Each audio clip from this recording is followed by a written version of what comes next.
My name is Karim. I'm 33 and I have sickle cell disease.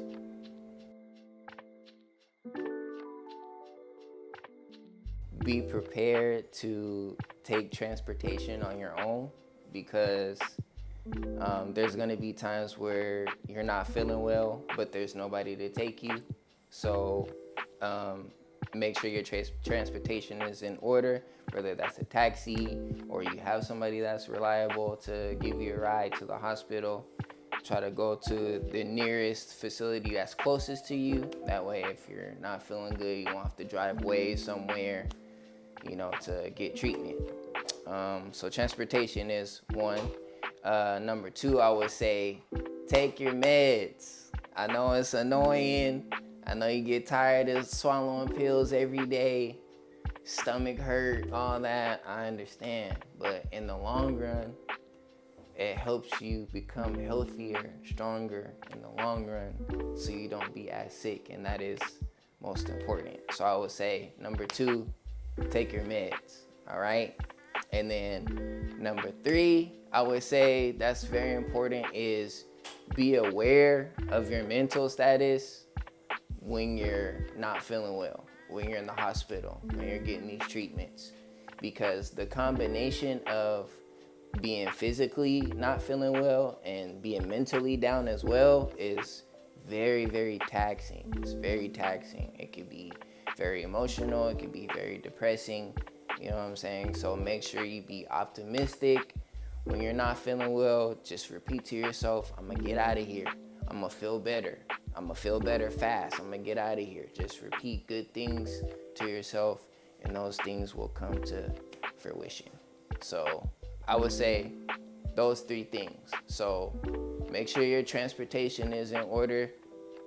Take your medications, whatever that may be, vitamins, pain meds, hydroxyurea, etc., etc. Take all your medications that you need to take. It's very important. And then number three, be aware of your mental status when you're not feeling good. Continue to be positive.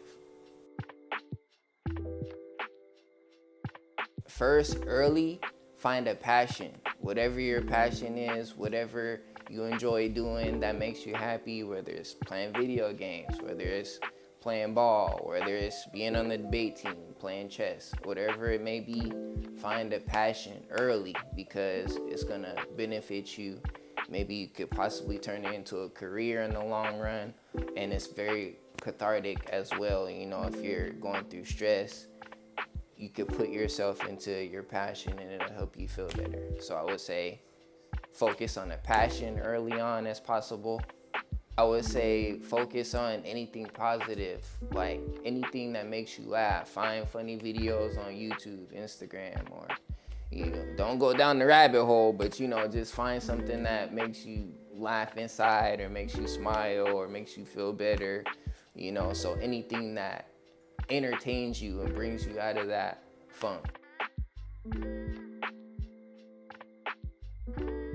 I would say triggers, even though I'm not really a fan of that word, like as a sickle cell patient myself, when I go and get treatment or I go and I'm not feeling well, and they ask me, oh, what triggered this? It's like, I have sickle cell, that's what triggered it. Like, it's here, it's in here, it's not going anywhere. I don't know, maybe it might be extra, but I got sickle cell, that's the answer. So I hate using that, but I want to say triggers, as far as like anything that might like upset you or make you feel down. Maybe that might be a person, or it could be, you don't want to have bad energy around you, to simplify. And then triggers also as in like, being in cold weather might affect you, or being dehydrated. Make sure you drink some water, make sure you have some Gatorade, stay hydrated throughout the day.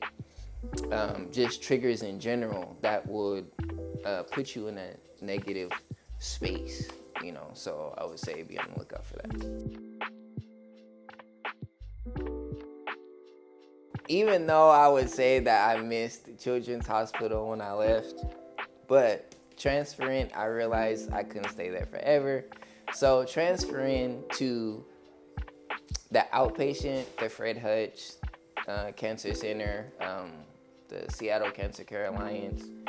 I am a fan of their outpatient clinic. So they have an outpatient clinic where sicklers can go and get pain treatment or blood transfusion, whatever you need. But you don't have to be like admitted into the hospital and go through this whole process. So the biggest thing that's been for me since I've transferred to adult care is that outpatient clinic, you know, being able to go and get outpatient care when I need it, you know, instead of having to be admitted into the hospital and be there for days and stuff like that. But I mean, if I need to do that, then I go. But the outpatient clinic has been like really helpful because I left Children's Hospital when I was 21. So I've been going to Fred Hutch and the Cancer Care Alliance for like 10 years now, 10 plus years, something crazy like that. So it's been, that's been the biggest thing. I just want to say, man, like, I know it's tough and like a lot's been going on and life is hard, man. Life is always gonna be hard, whether you have sickle cell or not, but we just happen to have sickle cell, so it makes it just a little bit rougher for us, unfortunately. But I feel like it just grows character. You become more resilient, you have more resolve, you know, and you become wiser. Like, I've grown wise now as an adult how to take care of myself. Like, it may be funny, man, but I got hot packs, I got Bengay, I got the hot pack you strap to your back, the one that Shaq be with the commercials. Yeah, I got all that because all that stuff helps. And, you know, it keeps you from, like, being in a situation you don't want to be in. Don't be so discouraged. Don't be discouraged. And take one day at a time. And you're going in the right direction. And you come a long way, bro. You come a long way, bro. What? Like, yeah, like, and you're proud of you. Good job, bro. Like, you ain't in jail. You know what I'm saying? Life is crazy. It could be so much worse. So, stay positive. Keep up the good work. My recent inpatient stay, I had some heart valve issues where my blood was like, had to find different routes to circulate because it was stopped up. Just imagine it as like bumper to bumper traffic and not having nowhere to drive type thing. So that caused blood to back up and swell up my body from the chest up, and like I got really scared. I had to go to the ICU, and this happened to me as an adult, and like I've never experienced this before, and it's semi-sick related, but I have a central line, a portacath, where they draw my labs from and my blood.